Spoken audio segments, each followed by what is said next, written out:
आज मलाई हाँसो यस्तो लाग्छ नि, हाँसो लाग्ने यस्तै कुरा छ क्या।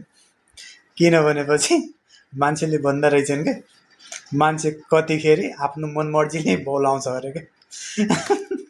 आज मलाई त्यस्तै भएछ यार। किनभनेपछि आज यहाँ कस्तो भएछ भने चाहिँ रातिको 2:30-3 बजेबाट चाहिँ पानी आएको आए गरिरहेछ क्या। पानी ओथाको पनि छैन यार। अब हामीहरूले के सोच्यौँ भनेपछि हल्का जाउँ बाहिरतिर, रोडतिर चाहिँ घुमेर आऊँ भनेर गथ्यौँ। जस्तै खेत भयो, यो रोड भयो, एक सर्का एक नासको भएको, थाहै नपाइने रोड कहाँ छ अनि खेत कहाँ छ भनेर चाहिँ त्यस्तो थाहै नपाइने जस्तो भयो रहेछ भनौँ। हल्का मलाई कस्तो लाग्यो भने त्यो पानीमा छामछुप गरेर आएको थियौँ। त्यसपछि मलाई हल्का यस्तो जाडो जस्तो लाग्यो क्या, जाडो जस्तो लाग्यो। अनि त्यसपछि अब गएर चाहिँ मजाले सुत्नुपर्छ, सुत्नु पऱ्यो भनेर चाहिँ अब म रुममा आएँ भनौँ। आएर चाहिँ मैले झ्याट्टै अब त्यस्तो अब के दिमाग लगाएँ भनेपछि चाहिँ यो मोबाइल अनि मेरो यो चस्मा चाहिँ अब खोलेर एक ठाउँमा राख्नु पऱ्यो यो बेडमा चाहिँ। अनि अब मजाले रजाइ गएर चाहिँ सुत्नु पऱ्यो, तातो गरेर बनिरहेको थिएँ। मनमा यस्तो सोचिरहेको थिएँ क्या। त्यतिखेर मैले अब जस्तै त्यो स्विच मतलब त्यो लाइट चाहिँ मैले अफ गरेँ होइन, बन्द गरेँ।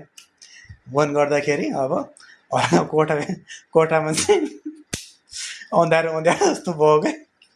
मलाई चाहिँ कस्तो लाग्यो भनेपछि नयाँ भएन यो, लाइट बन्द गरेरै सुत्नु पऱ्यो भने। त्यतिखेर फेरि मैले यो चस्मा कतिखेर उठाएको थिएँ त्यो मलाई थाहै भएन रहेछ। अनि चस्मा चाहिँ मैले फेरि यस्तो चाहिँ गरेर लगाएँ रहेछ भनौँ। अब फेरि यो लाइट बन्द गरेर पनि भएन, अब मजाले सुत्नुपर्छ राम्रोसँग, यो उज्यालो पनि पो निदै नआउने भयो भनेर चाहिँ अब बेडमा आएको थिएँ।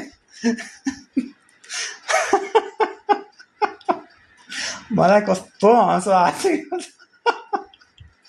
पछि मैले चाहिँ के गरेँ भनेपछि अब यो सुतेर निद पनि आउँदैन, अब सुतेर के गर्नु नि भनेर चाहिँ अब चस्मा खोजेँ।